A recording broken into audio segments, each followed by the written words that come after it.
talked about this, but the Hawks legal battle is over. Steve Belkin's Steve Belkin back in.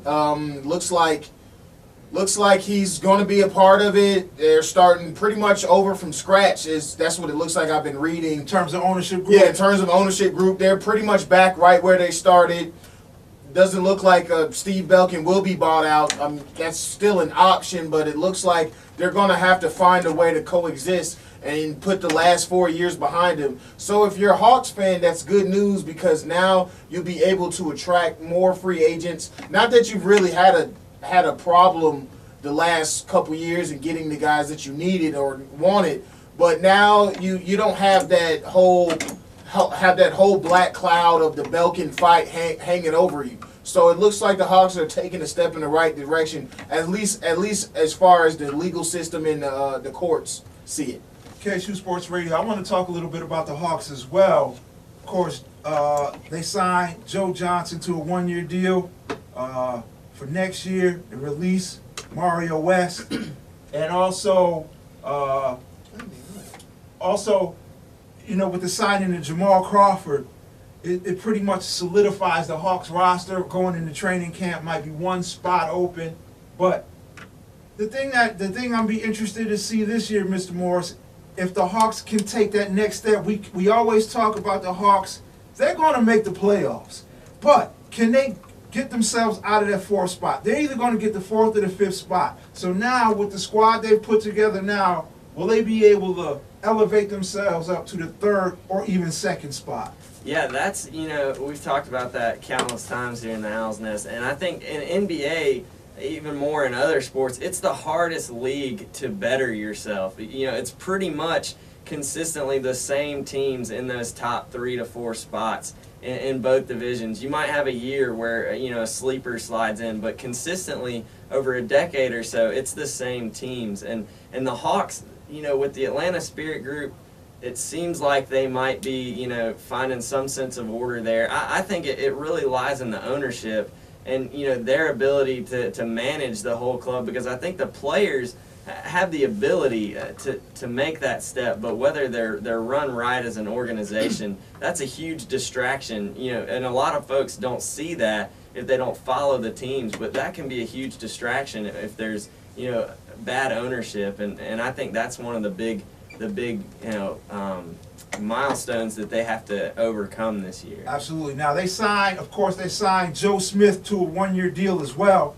I think Joe Smith, he's going to take the spot of Mario West on the roster, of course. So it'll be just very interesting to see, Francis, if the Hawks are able to elevate themselves to the third or even second spot in the East coming playoff time. I hope they do. Like Morris said. The Hawks.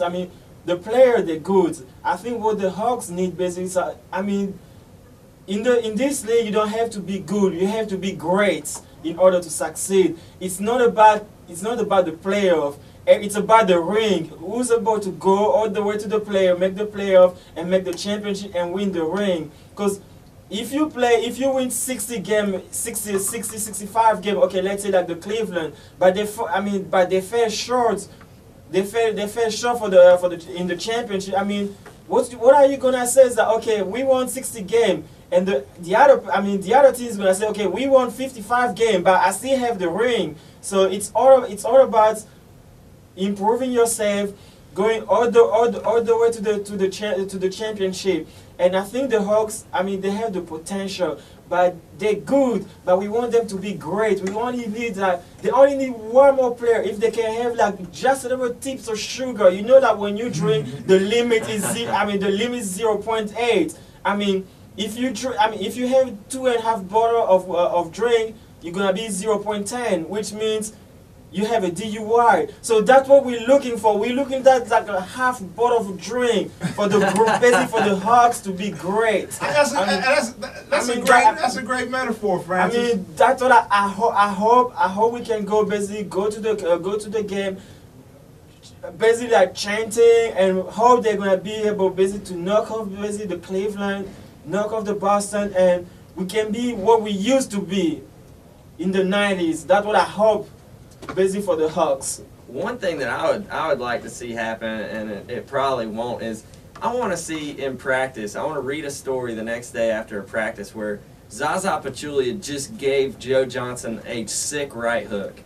And see what Joe Johnson would do, because The reluctant superstar. he seems like he would just kind of take it. I don't think there's a lot of fight in him. He needs to have some tenacity, like, hey, if I get knocked down, I'm going to come up swinging. And I just don't know that he has that mentality, and he's the leader of our club. And I think another key point of getting out of the second spot, or the second round in the playoffs, is we have to have some bigger leadership and more ferocious of a team, because we are the underdog. We need to scrap and play like underdogs in this side of the division, and I think Joe Johnson really needs to step up and establish himself as a fierce leader that the guys can depend on in these tough moments, Right. where he's not just going to kind of fall off and be soft. Yeah, he's the reluctant superstar. That's what I call Joe. I mean, I watched Joe his whole career at Arkansas, and I knew he was a player, but he's a reluctant superstar. And I believe in this league,